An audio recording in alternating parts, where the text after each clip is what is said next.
André Orléans, bonjour. Bonjour. Vous êtes directeur d'études à l'EHESS, l'École des hautes études en sciences sociales, et vous publiez avec un groupe d'économistes Misère du scientisme en économie aux éditions du Croquant.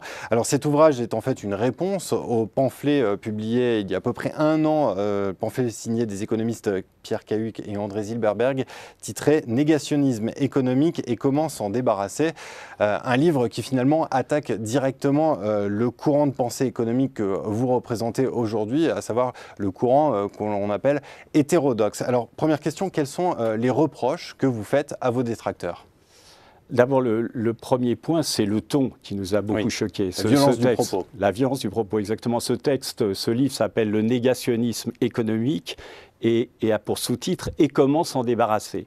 Et à l'intérieur du texte, on parle d'imposteurs, de faux savants, etc. Donc, il est rare quand même dans une communauté scientifique, entre des collègues en quelque sorte, qui pourraient normalement ne pas avoir les mêmes idées, mais quand même débattre, c'est un peu ça l'éthos scientifique, hein, de voir une telle violence et un tel rejet. Et comme ils le disent dans leur titre, leur but c'est comment s'en débarrasser.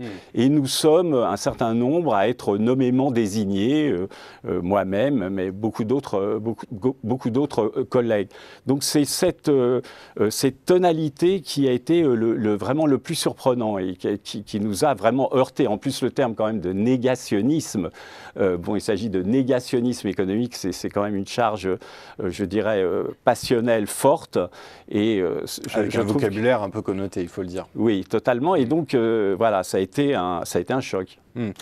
Vous dites dans ce livre, Misère du scientisme en économie, que l'ouvrage de Pierre Cahuc et de André Zilberberg contient sa propre réfutation. Est-ce que vous pouvez nous en dire plus ? Oui, c'est en effet intéressant. C'est-à-dire que dans leur livre, ils insistent beaucoup pour dire le propos suivant, que les arguments recevables dans un débat économique doivent d'abord être passés par le filtre des revues scientifiques. C'est-à-dire que si donc vous proposez à un journaliste, il parle justement du rapport aux journalistes en disant que les journalistes, avant de faire cas de telle ou telle proposition, devraient vérifier, c'est dit en toutes lettres, hein, devraient vérifier que la personne a bien publié ses propositions dans le cadre d'une revue scientifique. Donc ce propos est déjà en soi un peu bizarre parce que normalement, justement, dans une communauté scientifique, on ne joue pas d'arguments d'autorité. Les arguments, on essaye de les combattre par d'autres arguments et pas de dire il n'a pas été publié dans une revue, je ne veux pas en entendre parler. Le propos, c'est de répondre en face aux arguments. Et ce qui est étrange, et c'est pour ça que je parle d'autoréfutation, c'est que ces deux auteurs sont des spécialistes du marché du travail, et là, ils interviennent dans un domaine très particulier, qui est celui qu'on appelle l'épistémologie, c'est-à-dire les conditions de scientificité du discours économique, qui est un champ en soi, dans lequel eux-mêmes n'ont jamais publié. En fait, leur proposition, le fait de dire que l'économie serait devenue une science expérimentale, c'est ça leur thèse, leur proposition n'a jamais fait l'objet, comme ils le demandent aux autres, d'une publication. Et d'ailleurs, on peut montrer qu'ils n'ont jamais travaillé sur ce type de questions. Vous êtes en train de dire qu'ils sont peu légitimes, finalement, pour avancer de tels propos ? Non, puisque moi, je suis plutôt pour un débat ouvert, et peu m'importe qu'ils aient publié ou pas. Mais par rapport à leurs propres critères qu'ils mettent en avant, hein, c'est des choses qu'ils expriment avec beaucoup de force. Donc, par rapport à leurs critères de dire « nous acceptons seulement les articles, les propositions qui ont été publiées dans des articles », je fais remarquer qu'eux n'ont jamais publié ces propositions dans aucun article. Et d'ailleurs, je ne crois pas qu'elles...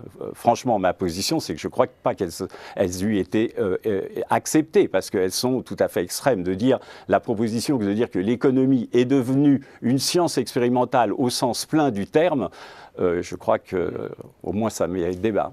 Alors, on va reparler de cette problématique des revues dans un second entretien, André Orléans. Mais avant tout, pour terminer ce premier entretien, je voudrais vous poser la question, est-ce que vous n'avez pas le sentiment, avec la publication d'un tel livre, d'une réponse en bonne et due forme à Cahuc et Zilberberg, est-ce que vous n'avez pas le sentiment d'alimenter un buzz qui finalement peut être contre-productif pour le courant hétérodoxe ?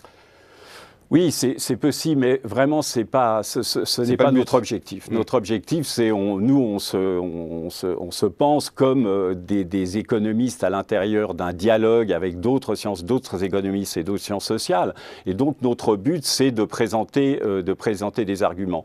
Et puis, on peut dire aussi que le buzz, ils l'ont déjà fait d'ailleurs. Hein. Le livre a eu beaucoup de publicité et il nous semblait important d'essayer de faire comprendre même aux gens qui les ont soutenus, quelle était, je ne sais pas si les gens qui les ont soutenus se sont rendus compte quand même de la charge, de la violence de la charge qui était contenue à l'intérieur.